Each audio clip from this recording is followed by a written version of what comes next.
Okay, this is another video request. On this video, I'm gonna review the Pantera album "Cowboys from Hell."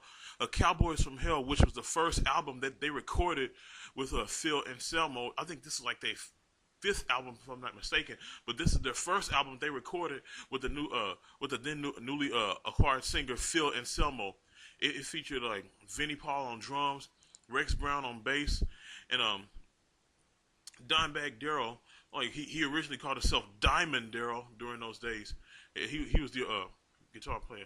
Of course it hit the stores on 1990. It was produced and engineered by Terry Date, and it features 12 kick-ass shredding songs. This is this is what was to come with Pantera. This is the album that came before Vulgar. Okay, it has 12 tracks. Like the first track is "Cowboys from Hell." It has like that echoey, like a Dimebag does this echoey sound with his album with his guitar.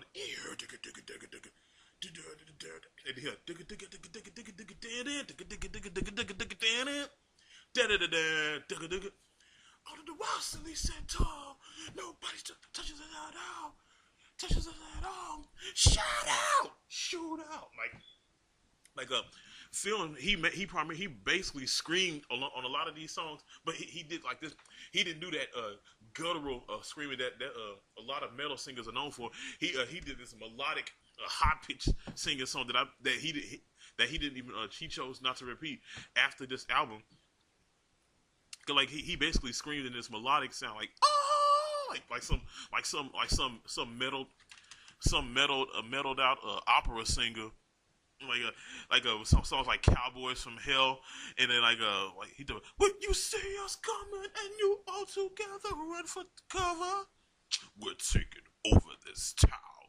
That was I think he was like metaphorically speaking because they basically took over the metal scene when they came out when they hit the scene with this album, with this song "Cowboys from Hell."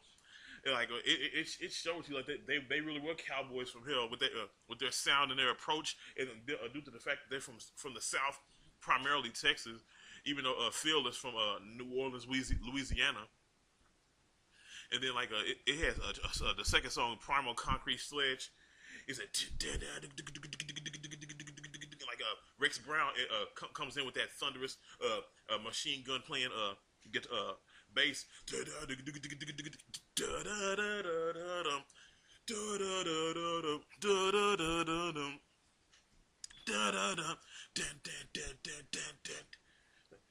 and be with me, live my twisted dream.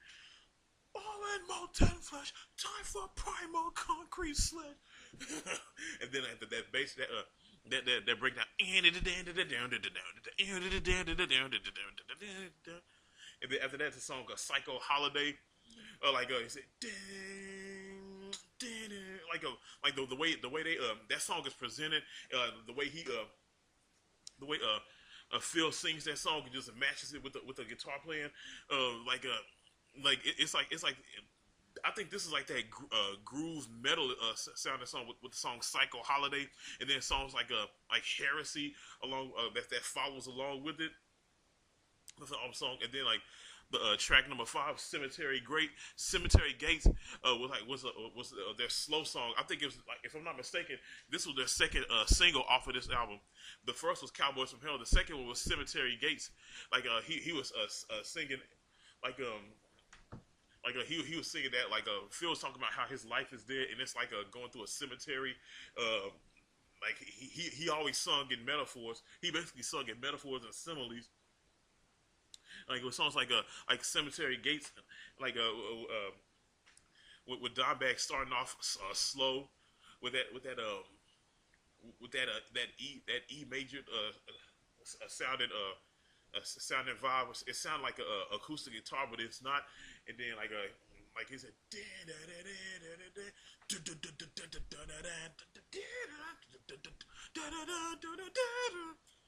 say reform, is this a conspiracy? Crucified for no sins. And And it had this one part I like about Cemetery Gate. He said, like Phil, he said, "You left me incomplete. Oh no, what the memories now unfold." Like the way he did that. Oh, believe the word. I will unlock my door and pass the cemetery gates. It's like after that's the song "Domination," where like it's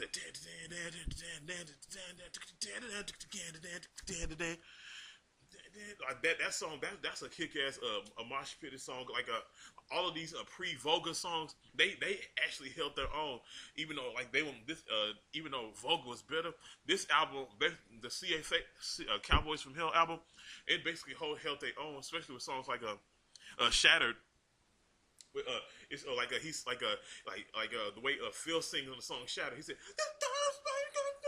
like he's singing in that operatic metallic high pitched voice. Reason, there's no reason, cause we are shattered, oh shattered. Like the way he singing that song, and then songs like Clash with Reality, and that right. So there was an epic metal song, like that it just fits the vibe of that album along with songs like Medicine Man. Well, he feels kind of talking, and then he switches up with that metallic operatic singing voice. Understand? Just take us home. He's a medicine man. And then like I like that song Medicine Man and then Shattered because those are the two songs where he be singing in them high pitched voices and people are like what the hell is why is he singing like that? Shh.